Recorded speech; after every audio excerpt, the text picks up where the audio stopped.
Yeah, okay, Nice. so, I'll just, real quick, okay. Teen and up audiences, no archive warnings apply. Lebs, bans. Penumbra Hmm. podcast already covered its Vespa.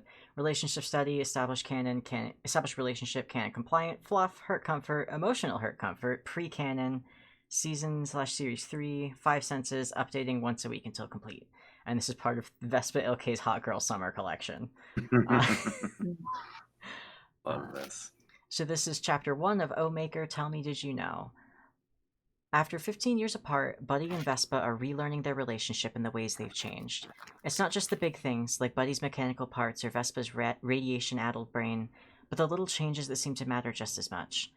Any relationship takes time, especially when that time was stolen from them for so long, and they're working together to figure out how to navigate each other now that they aren't the same people that they once were.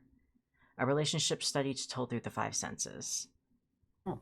So yeah, this was from Janelle Monáe, and this is chapter 1, Taste. Tonight was the night before the first official heist of Buddy and Vespa, Vespa and Buddy, the galaxy's next biggest names in crime. Vespa would admit to being anxious, not because she wasn't confident in Buddy's planning skills, but because it was in Vespa's nature to anticipate the worst.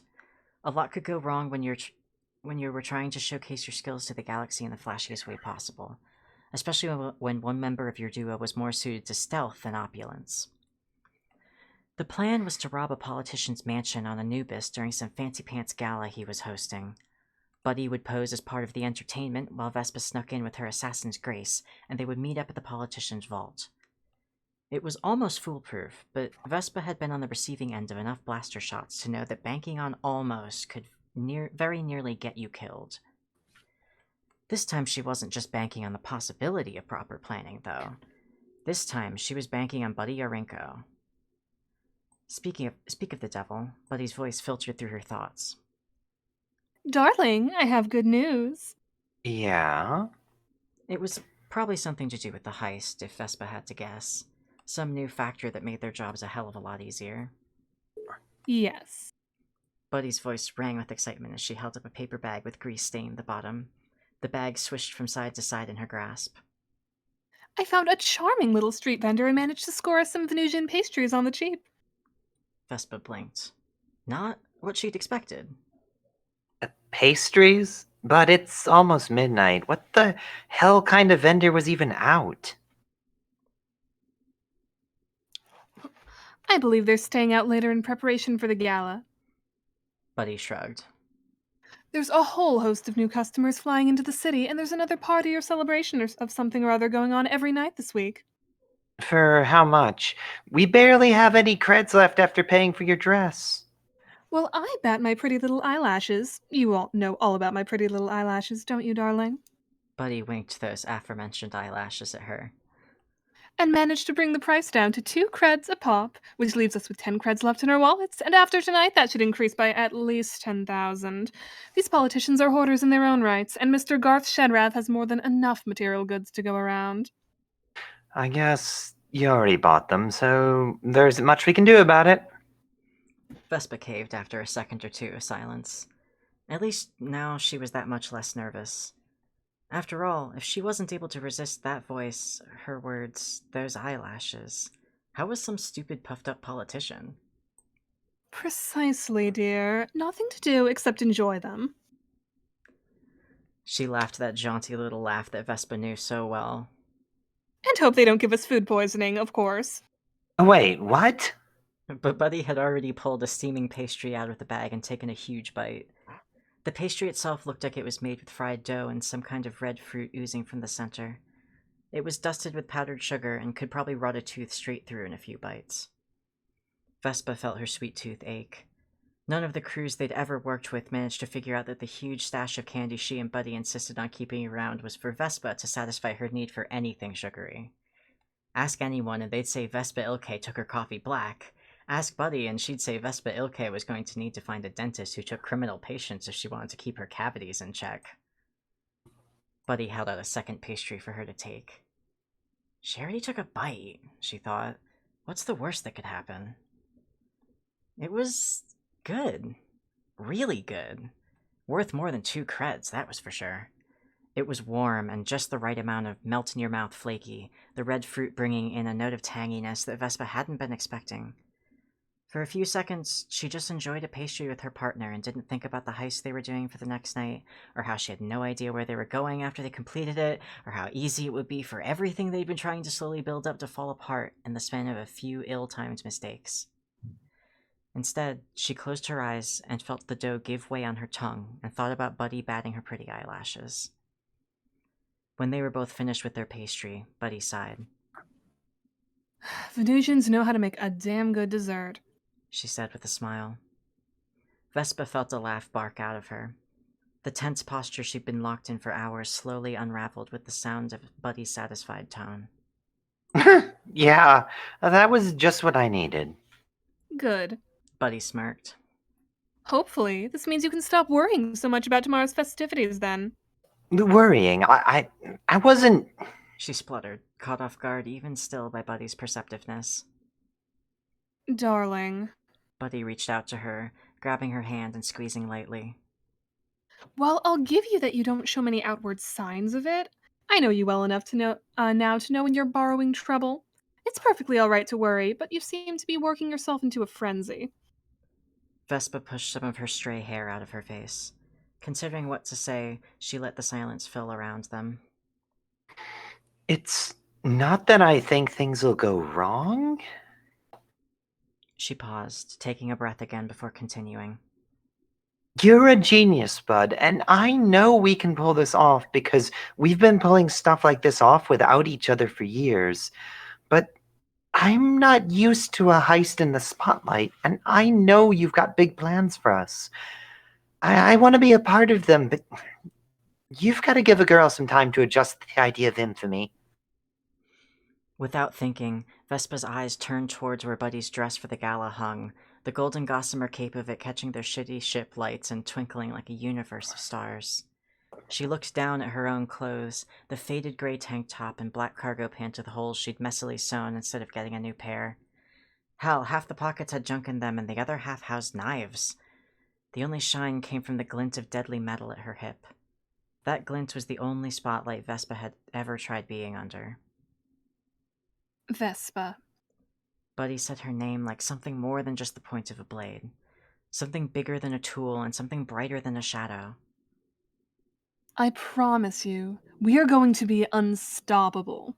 The name Vespa Ilke will be synonymous with greatness. No, expertise. To everyone soon. Not just me. We'll be more than the two women from different sides of the galaxy ready to be forgotten like thousands always are. Neither of us will be shackled with a past we can't escape. Only a future we'll pave together.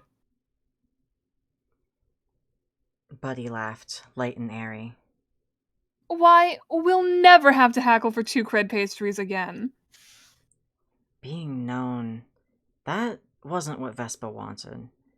But being together with Buddy Orinko sounded pretty damn nice. And if the cost of traveling with the love of her life for the rest of her days was a wanted poster the size of the Outer Rim, then, well, Vespa thought that maybe she was willing to pay that cost, even if it made her inside squirm. It would be worth it, right? Her mind made up, Vespa squeezed Buddy's hand back. She'd gotten an idea.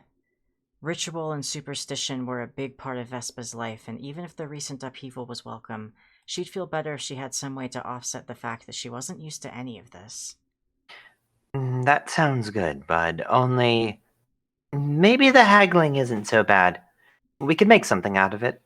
Something to do for good luck before a heist. Cheap takeout?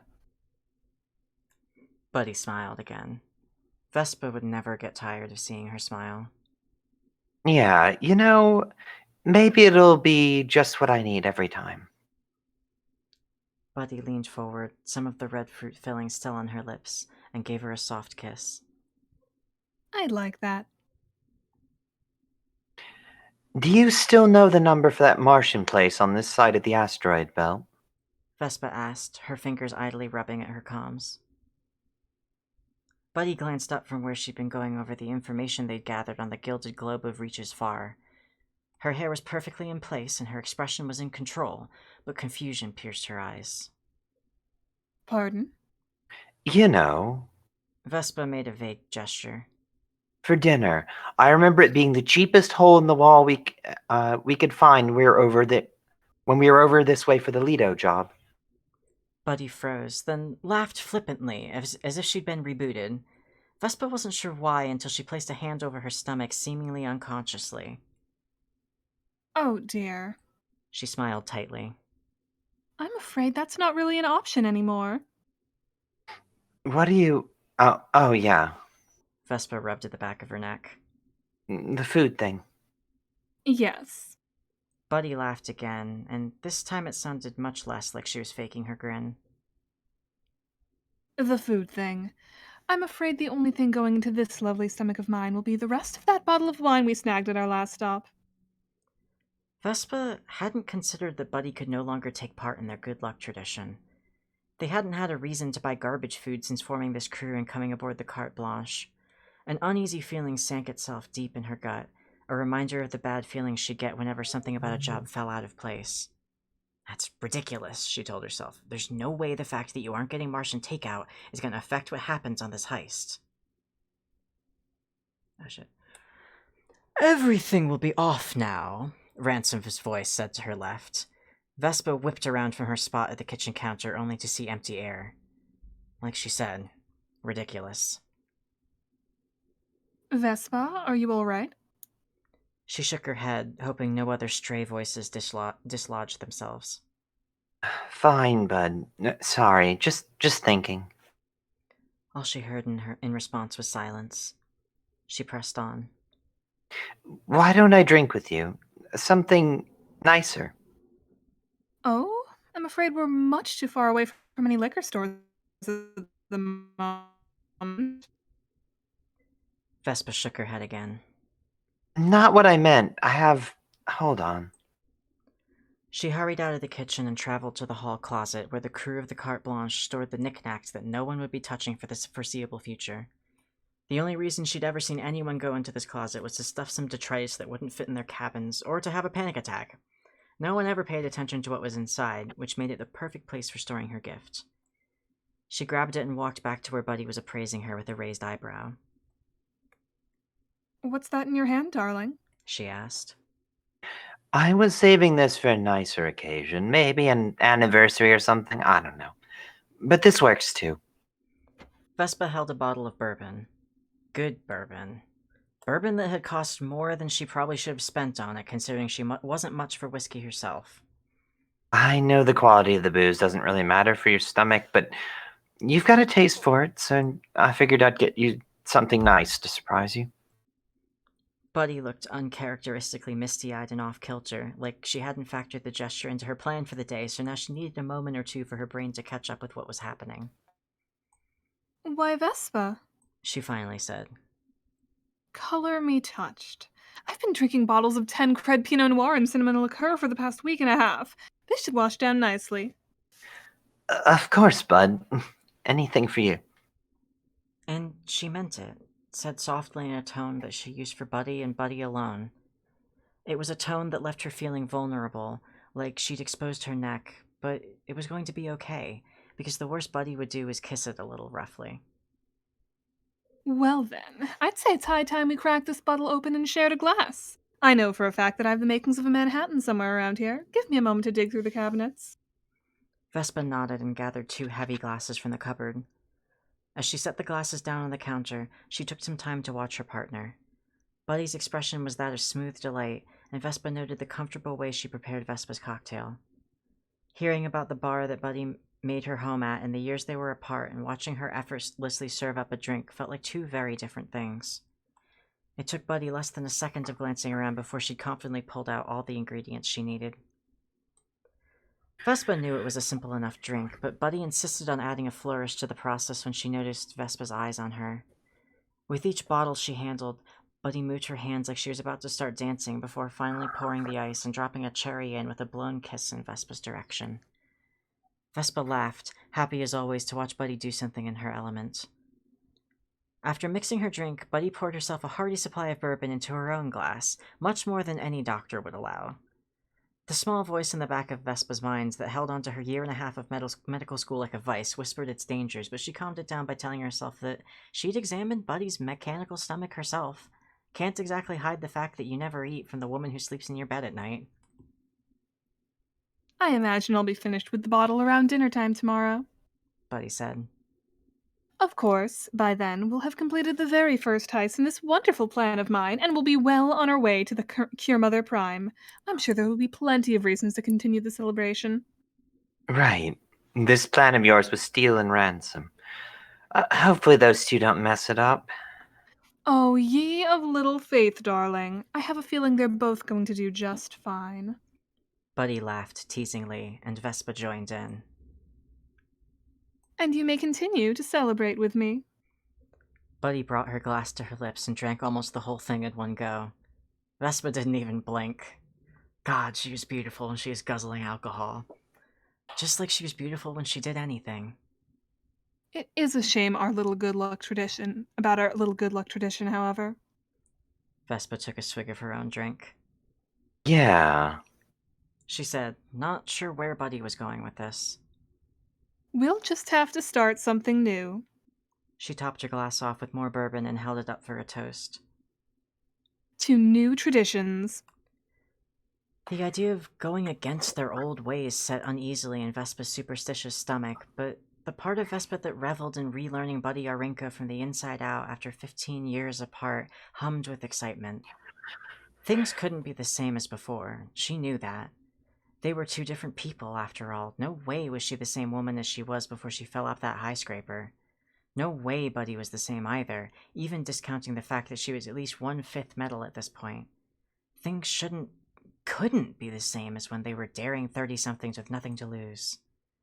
The idea was scary, but also a little exciting. A whole new Buddy Arinka to fall in love with all over again. Vespa found that the part of her banked in tradition could shut up for a moment at that thought.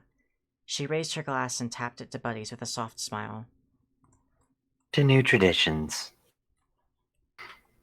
God, I like that a lot. That was very lovely. Oh God, you're gonna get me to listen to this fucking podcast. I sink my little hugs into you. Oh Jesus. Oh, that was sweet. I like that a lot.